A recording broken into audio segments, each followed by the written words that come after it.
కండలు తిరిగిన టెక్నాలజీ కాస్త ఖరీదే గురు. పూర్తి వివరాలకు చదవండి రేపటి సాక్షి దినపత్రిక. బెజవాడ వరదల్లో ప్రభుత్వం దారుణంగా విఫలమైంది. ప్రజలను రక్షించడంలో అట్టర్ ఫ్లాప్ అయింది. ఇదేం చెత్త ప్రభుత్వం అంటూ ప్రజలు నిప్పులు చెరుగుతున్నారు. అయితే ఆ వైఫల్యాల నుంచి బయటపడేందుకు చంద్రబాబు అధికారులను బలిచేయబోతున్నారా? ప్రజల దృష్టిలో అధికారులనే విలన్గా చూపించబోతున్నారా? అధికార యంత్రాంగం ఎందుకు కంగారు పడుతోంది? ఆడలేక మధ్యల ఊడు అన్నట్లుగా మారింది ఏపీ సీఎం చంద్రబాబు పరిస్థితి.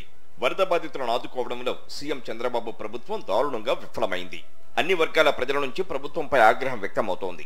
దీంతో తన ఘోర వైఫల్యాన్ని చంద్రబాబు అధికారులపై నెట్టివేస్తున్నారు.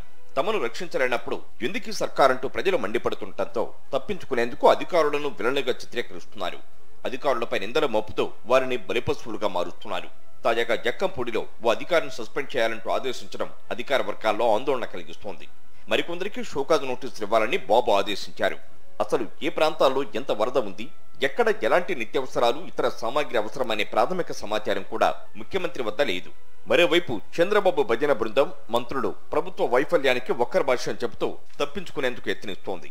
ఓ మంత్రి అందులో భాగంగానే తమ ప్రభుత్వం పోస్టింగ్లు ఇవ్వకుండా పక్కన పెట్టిన కొందరు ఐఏఎస్లు, ఐపీఎస్లు వరద ప్రాంతాల్లో సహాయ పునరావాస చర్యలను ఉద్దేశపూర్వకంగా నిర్లక్ష్యం చేసినట్లు చంద్రబాబుకు ఫిర్యాదు చేశారు.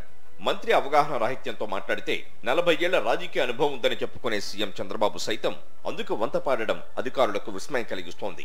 అధికారంలోకి వచ్చిన తర్వాత ప్రభుత్వ ప్రధాన కార్యదర్శి, డీజీపీతో పాటు అన్ని శాఖల ముఖ్య కార్యదర్శులు, విభాగాధిపతులను చంద్రబాబు ఏరికోరి ఎంపిక చేసుకుని మరీ పోస్టింగులిచ్చారు. అంటే అదంతా తన జట్టు అని అప్పుడే ప్రకటించుకున్నారు. ప్రస్తుతం వరద బాధిత ప్రాంతాలు సహాయక చర్యలపై వారితోనే ఆయన సమీక్షిస్తున్నారు. మరి బాధితులకు సహాయం, పునరావాసం అందకపోతే అందుకు తాను ఏరికోరి పోస్టింగులిచ్చుకున్న ఉన్నతాధికారులే బాధ్యత వహించాలి కదా. అంతకు మించి ఆ వైఫల్యాలకు ముఖ్యమంత్రిగా ఆయన జవాబుదారీగా ఉండాలి. అయితే తాను ఏమాత్రం నమ్మకుండా పోస్టింగ్లు ఇవ్వకుండా వెయిటింగ్ లో ఉంచిన అధికారులపై నెపం మోపాలని బాబు ప్రయత్నిస్తుండటంపై అధికారులు సైతం అసహనం వ్యక్తం చేస్తున్నారు.